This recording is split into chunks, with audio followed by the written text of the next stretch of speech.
I am fired up to announce the next head coach of the Buffalo Bills, Joe Brady.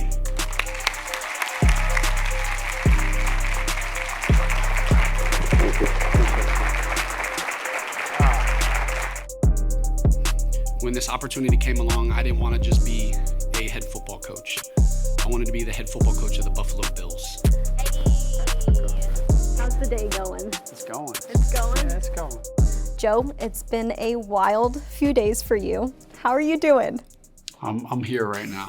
I'm here right now. This is I'm in a good place right now. Have you taken a second to breathe and reflect yet at what your life is now as the Bills head coach? No, I think maybe that time will come, but no. So it's break the news to the family, then let's get rolling. So been living at work, but that's the life of a head coach. This is what I wanted. It is the life of a head coach. As the new Bills head coach, what's your definition of the culture you want to instill here? Well, I think people always talk about like culture, and like culture is a verb to me. Like it's not just it's the people and how that we have in this building and kind of what they do and how they like the personalities that our guys have. Like that's our culture. Josh Allen has such a great pulse of what we have, and I think our guys feed off of him. I don't think culture is like things on walls or like sayings or whatever. And so I want our guys to be the best version of themselves. I want them to be to their personality. And I say all the time, be you with us. Like if you're loud, be out. If you're Deion Dawkins and you want to walk around with your shirt off, do that. You know, if you're going to be quiet, I'm all good. But, you know, there's a time and a place when we got to, you know, kind of do our job and 11 people do their job. And that's culture to me. If being in a culture is about the personalities around that culture, what are some of the personalities that stick out right now at One Bills Drive? Oh gosh. Well, I'm excited. Here's what I'm gonna say. There's a lot of guys on defense that I'm really excited to learn their personality. You know, it's we have I know a lot of our offensive guys, and I'm excited to continue to grow in a different manner. But we have guys like Ty Johnson that he's off the walls, right? You got Deion Dawkins that you never know if his shirt's going to be on, his shirt's going to be off, but he's Deion Dawkins. He is what it is. You got some guys that are as serious as can be, and you got Jimbo that you're trying to get a couple words out of him, you know. And so like, but I want that. I don't want robots, and so I'm really excited to. There's some guys that I'm a huge fan of from afar, and just being on the defensive side and the special teams. I'm excited to kind of get to do this all with them now. Another handoff. Cook gonna cut it back through a hole. Dodges a defender. Up and out the gate to the races. Down to the 20. 10, 5. Touchdown, James Cook. Makes the quick toss. Goes down the field. Kincaid has it for the touchdown. You were Buffalo's offensive coordinator for the last 2.5 years. That offense broke records. A balanced attack that was tough to stop. Second best in the league, averaging over 28 points per game. Since 2024, Josh Allen won MVP under you. How does Buffalo's offense take that next step? Well, I think the biggest thing is like defining what the next step is. Every year you have to reinvent yourself, and the thing that's exciting to me is, regardless of the role, is that there's going to be new ideas coming in. There's going to be new people, and I want that. I do believe in there's an element of freshness, and every year you have to reinvent yourself. If we just try to pick up this playbook, don't get me wrong, it's not like it's going to look 100% different, but if we just try to pick up the playbook and try to just reload it next year, it's going to take a step backwards. And so I'm excited about that. And the reality of it is, tell me who's on our football team and I'll tell you what it'll look like. And so as we get into the draft process and the free agency, like it's gonna change. You have an open door policy when it comes to your players. If they're passionate about a certain player or something, you want to hear it. Why is that so important to listen as a head coach? I'm not the one doing it. And I think it's there's something so powerful of like the guys that are actually in the mud and they're doing the work, and I'm telling them that, hey, no, this is what you have to do and this has to work, and not asking for their feedback when they're the one. Like, I haven't lived their life, I haven't walked their steps, and so I think it's so important to give them, to empower them and give them the ownership, because I believe if someone tells me I'm gonna make this work, they're gonna make it work, right? If someone tells me they're gonna make it work and I call something else, well, you know, now I lost a lot of trust, and so that empowerment, you know, it builds leaders, it builds trust, and so I want the guys to voice their opinions, and I want us to have dialogue and connect, and I think that's part of the culture and that identity and the personalities, but if they want something, we'll find a way to get it done. You spoke about being excited to get to learn some of the defensive personalities on this team. As the head coach, you now get to oversee offense, special teams, and defense. When it comes to defense, what's the most pivotal aspect of how you want a defense to operate? I want it to be versatile. And I know that that's such a word, like what does that mean? All it means is that we can redefine we have an identity by which we play, but we can redefine what it looks like week in and week out. I took a lot of pride in our offense, having the ability to, one week we could be a 13 personnel team and we can line up in heavy run, and the next week it can be 13 personnel empty, but it could be an 11 personnel, and that flexibility and being able to keep a defense on their toes. And I believe as a defense, we can do that exact same thing. You speak about being versatile, whether it be on offense or defense. What type of player do you need in this building to be on board with being versatile week to week, no matter what it takes? I think at the end of the day, you just want guys that love football. If you love football, if there's an element that they can play or they can't play at this level, like if it gets to the point that we're evaluating them, they can play football. And if they love football, they're going to find a way to get it done. And as look, Bean has done an incredible job for so many years here of valuing character. And you get guys with high character and with a love of football, you're going to be able to bring out the best in the guys. Love is something we're going to hear a lot about from you. How did you arrive at the point of love being one of those core values that you believe in as the head coach? I met my wife. I mean, that's honestly like a huge element. Like I saw how that element of love can change how someone views something. And when I was in Carolina, I made it way more about the X's and O's, and I didn't do a great, COVID happened, but I didn't do a great job of really getting to know my guys and them knowing how much I cared about them and loved them. And when I had the opportunity to do this again, I promised myself if I get the opportunity again, I was going to make it about the guys. And when you're a connected team, I think you play well together. And I think you saw that with the way that we played on offense, that our guys love one another. And like I said, when Josh says it all the time, if you love them, tell them. And so I love the guys I get to work with. I let them know every day. And I think that you see that personality show with that. Loving your players and believing in they are the engine that runs this whole machine. What's your favorite way to get to know these guys? Well, I think the tough thing is it's a unique situation, right? Like different than in college where you're with the guys every single day. Like the reality is we're in the NFL where I'm not going to see these guys.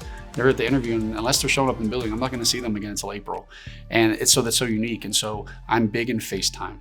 Like you get on the phone, I like to be able to see someone look at something. Some of these guys do not do that, and it is uncomfortable with them and they get used to it. But I think that's so important to get to know them and not grill them with questions, but just talk and then follow up with them. And like, in my opinion, the goal of every conversation should be to be able to have another one. And I take a lot of pride in that. And but the listening element is, I think, the most important thing to be able to get to know people. You're known for having a ton of energy. Your players feed off that energy. It's easy to see. What's one cartoon character that best represents your juice? Oh my gosh. That's a great question. I know I'm supposed to hurry up and get coming to my head.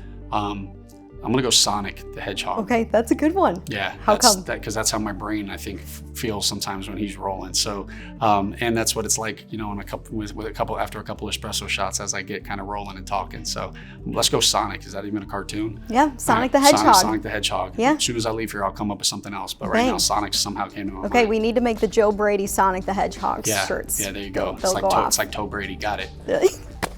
How do you feel about Joe Brady? Toe Brady, Joe Brady, as long as I'm in this building, I'm good with it. I'll roll with everything as long as I got to still be a part of the Bills. So Toe Brady, Joe Brady, Snow Brady, whatever else they got with it, I'm all on board. That's amazing. He is a beast with a capital B. He is a scoring machine. That's old-fashioned Josh Allen football. He's pressured. He's got a ton of room. There goes Josh Allen through the snow into the end zone. Touchdown, Bills. 40 yards. Relationships being so important to you, loving your players. You came in as the quarterback's coach in 2022. How has your relationship grown most with Josh Allen since that time? Well, when you take over a job, especially, Ken Dorsey was the previous quarterback coach, and he's offensive coordinator, and you get a feel of, you try to not have people tell you how a guy is, but it's reality. When you take over, it's like, hey, this is how he learns, this is how he does things, and as you continue to be around, you realize that there's so many different ways. Sometimes is that how they learn, or is that how they've been taught? And I think Josh is an elite quarterback, but he is an incredible human, and he can process information in a way, and he wears his emotions on his sleeve. And so just getting an opportunity to kind of dive into him and be around him and kind of learn what makes him tick, I think it allows us to be close. But we're as close as can be, but we also we can be as competitive and combative each other, and I think that's an important element. You said Josh Allen wears his emotions on his sleeve. Why is that beneficial?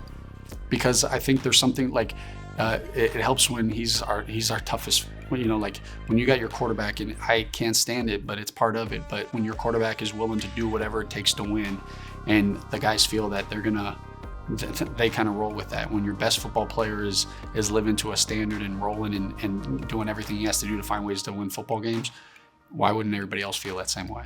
You have gear for days as an NFL head coach. You can choose to wear whatever you want, but Joe Brady's ensemble always includes shorts. Yes. No matter how cold. How did that start? It's a great question. Well, this is the first building I was able to come in that we weren't able to wear some shorts in some buildings I've been in. And so I got here, and I wear the same. I have like 10 pairs of the exact same shorts and 10 pairs of the exact same shirt. I just wear the same thing over and over. And like I said, I don't have to think about it. But when it's cold outside, I'm not spending a lot of time outside. So I don't have to worry about wearing a jacket and misplacing it, or it's too hot now. I wear the shorts, and once I come inside, I can control the rest. We're finishing off with some rapid fire questions. All right, here we go. One food you can't live without. Just said it's rapid fire, as I just take forever. It's okay. Green grapes. Green grapes? Yes, I love green grapes. Are you popping green grapes all the time? I'm not, but right now I'd love to have some green grapes. Okay, we'll get you some green grapes. This is awesome. It's the first thing. I'm really hungry. I was just thinking about the last thing that I saw in the cafeteria. So we're rolling right now. Coffee or an energy drink? Not coffee, but espresso. Espresso. I don't drink coffee. Okay, so it's like espresso and energy drink? Sure. Together? Have you ever mixed them together before? I haven't, but it might be worth a try. As a head coach, you might need to do that. For sure. What time does the alarm clock go off? 3:47.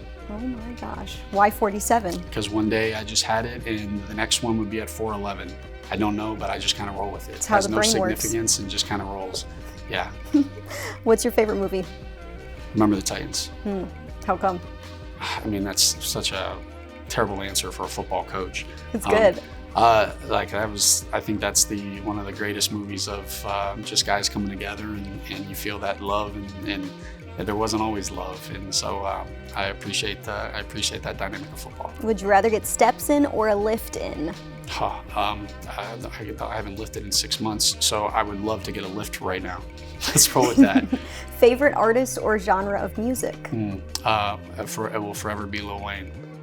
Any album that's number one? I'll take the mixtapes. I'll take the Drought 3. I'll take, I do like all the Carters, but I'm a mixtape 2008, 2007 Lil Wayne. That's the peak. Yeah. Lastly, what's your favorite thing about Bills Mafia? Like I said, the saying "Go Bills" is honestly the coolest thing I've ever been a part of. Like, to just walk past somebody, to not even have a conversation with them, and just say "Go Bills" and just keep it moving. And there's like so much power in that, and I absolutely love that, like the pride that people have in that. Like, no matter where they're going, they're wearing Buffalo Bills. Like, they want everybody to know, like, hey, I'm a Bills fan, or I'm from Buffalo, and you gotta love that. I love it. Well, let's keep it moving with the Go Bills as we finish out. Go Bills. Thanks, Joe. Appreciate it. I appreciate you.